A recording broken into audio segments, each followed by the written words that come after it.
Napansin nyo pagka breastfeeding ang bata, sut-sut pa lang ng nanay, kinakabahan na. Shh!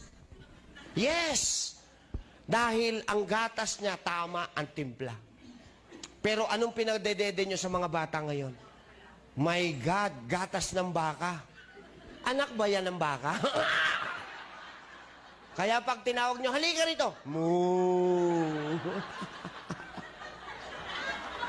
Kakain na. Moo.